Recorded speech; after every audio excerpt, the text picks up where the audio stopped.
Well, no luck today, but I did hear a couple, but man, just barely.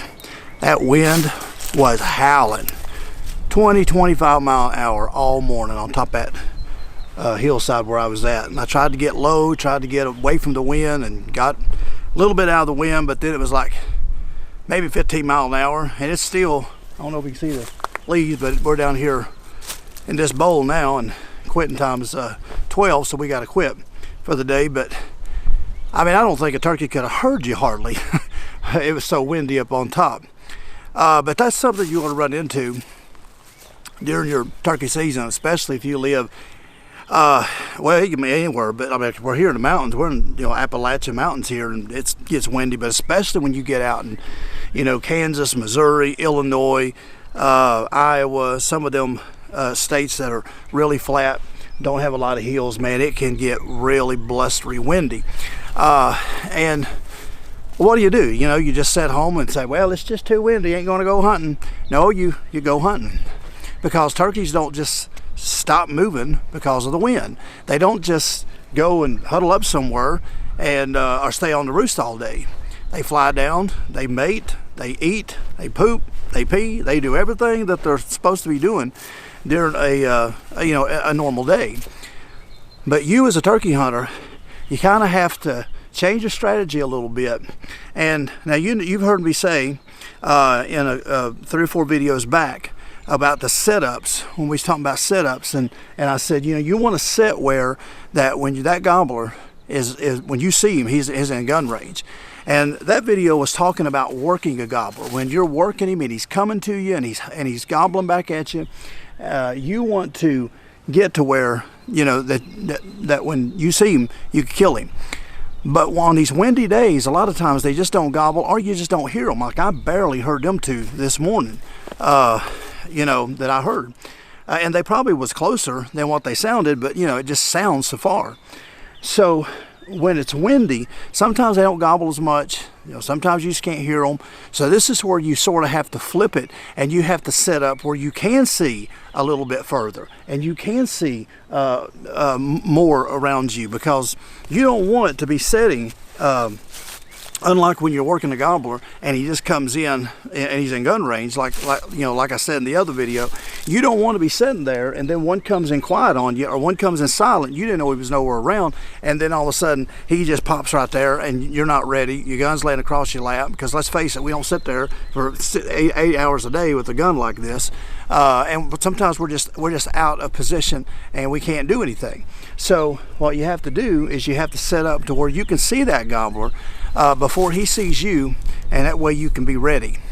And that's kind of what I try to do. So I try to do the opposite and try to set up, and that's what I did this morning. I set up on a real pretty flat where I could see way out there. It's down under a hill, and but it's still windy as heck.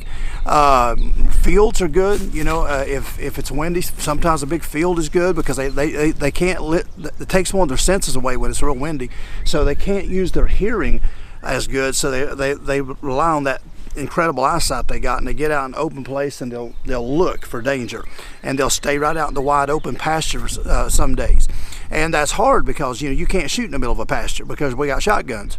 But what we can do is kind of find out where they're coming into them fields and where they're coming into them pastures, set up in the corners, and try to ambush them that way. But windy days can be really tough. It can be. But I've killed turkeys on windy days, and you can kill them also, but you just got to set up a little bit different. Now, as far as some of the calling techniques that I do, I stay on a very loud call. You have to stay on a high frequency call. Throw them old raspy calls that y'all like away. Get something that can pierce through that wind, something that can pierce really and get that volume out. I like my gobble getter tube call. A tube call is really good for days just like this. I stayed on it a lot today, and you could, even in that wind, you could hear it going out through the woods. It's really loud, and so a tube call is really good. Also, a good pot call. This is my old slide signature series slate over glass. It's got glass and a slate over it. It's really a high piercing call, really high frequency. My old slide box call is really a great windy day call, because it really is a high frequency call that gets that volume out there. And many times that's what it's going to take to locate a gobbler. And when you do locate him, he may not be very far. You know, he only may be like within 100 yards, but he sounds a lot further. So you got to really be careful. I try not to move a whole lot during windy days. In fact, I set 3 times a day. From daylight all the way till just a few minutes ago, I set 3 trees. 3 separate trees I set for, you know, at least 2 hours each. So I don't move a whole lot during the windy days unless I hear one gobbling and I'm trying to move on him, because you know, sometimes it'll fool you. It really will fool you when you're up there moving around a lot and you can't hear them, and you really spook a lot of turkeys that way. So try to find you some good setup locations that you already got planned and go in there and set longer on these windy days. And windy days though can be productive. In fact, I killed one of my largest gobblers on a day when the wind was blowing 25 miles an hour in Oklahoma.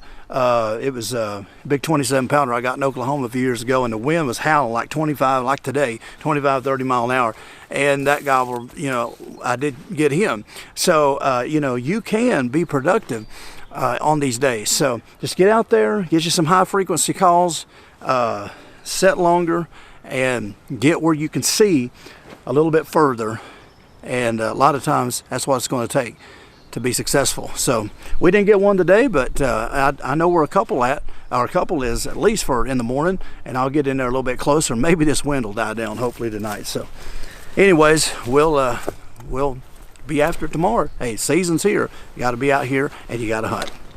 Hey, make sure to subscribe to our channel. Just hit that subscribe button down in the corner. I really appreciate it. Also, check out all of our sponsors in the links below. Spring Fever Custom Calls, where you can get my signature series of turkey calls from the old gobbler getter when they're in stock, the little sly, the old sly, the slate call, all of the signature calls there, and all the other great calls from Spring Fever Custom Calls. Check them out in the links below. Check out Stoker Shotguns. Check out Tidewe, where you can get blinds, boots, a lot of great hunting equipment. If you ain't been going over to Tidewe, you're really missing out. Just make sure to use the promo code DALE to even get a better discount on all your purchases. And check out Kona Scopes, Game Cuffs, and our brand new sponsor, Obsession Bows. Check them out, because I'll tell you what, I'm really impressed with my bow, and I've been out shooting it and trying to get used to it. I'm really impressed with it. So check them out at Obsession Bows. We really appreciate all of those that help us. And make sure to join me on Patreon, where you can become a $5 a month supporter to Dale Outdoors and help us out, just to help us bring you better content and all that. So follow me on social media. Hey, just appreciate everybody and keep following me, and I'll see you in the next video.